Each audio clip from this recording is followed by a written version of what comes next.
आज मैं आपको एक मज़ेदार कहानी सुनाने जा रही हूँ। ढोलकपुर नाम के साम्राज्य में एक जाने माने ऋषि रहते थे जो लोगों का भाग्य बताने के लिए बहुत प्रसिद्ध थे। उस राज का हर व्यक्ति उन प्रसिद्ध ऋषि एवं उनके कौशल के बारे में जानता था।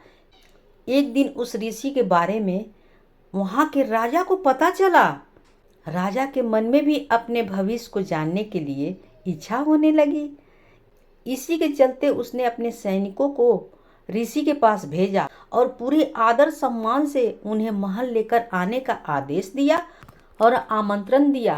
राजा की आज्ञा के अनुसार सैनिक ऋषि के पास गए और ऋषि को राजा का आमंत्रण सुनाते हुए उनसे महल चलने की प्रार्थना करने लगे। ऋषि भी सैनिक के साथ महल चलने के लिए तैयार हो गए। जब ऋषि महल पहुंचे तो राजा ने बड़ी ही उत्साह से उनका स्वागत किया और उन्हें अपने दरबार में सम्मान के साथ बैठाया।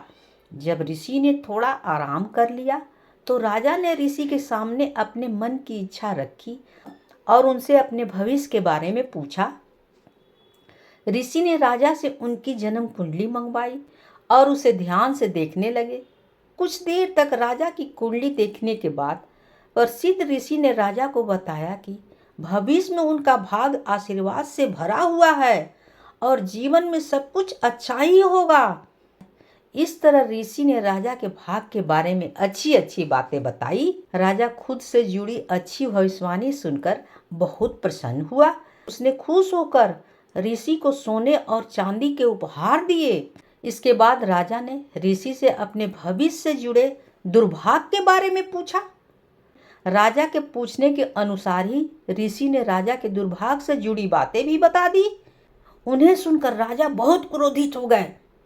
वह गुस्से में ऋषि पर चिल्लाने लगा और धमकाते हुए कहा कि इतनी बेतुकी बातें करने की आपकी हिम्मत भी कैसे हुई। राजा ने गुस्सा होते हुए अपनी तलवार निकाल ली और ऋषि की तरफ इशारा करते हुए कहा कि अब मुझे मेरी मृत्यु का समय बताओ कि मैं कब मरूंगा। ऋषि समझ चुका था कि राजा अपना दुर्भाग्य सुनकर उस पर क्रोधित हो गया है। राजा की मृत्यु वाली बात सुनते ही वह शांति से कुछ गणना करने लगा। इसके बाद शांत स्वर में कहा, मेरी गणना और कौशल के अनुसार आपकी मृत्यु मेरी मृत्यु के ठीक 1 घंटे बाद हो जाएगी। जब भी मैं मरूंगा उसके बाद आप भी मर जाएंगे। राजा ऋषि की बात सुनकर हैरान हो गया। अब उसे अपनी गलती का एहसास होने लगा। उसने तुरंत अपनी तलवार नीचे रखी और ऋषि के साथ किए गए अपने दुर्व्यवहार के लिए उनसे माफ़ी मांगी।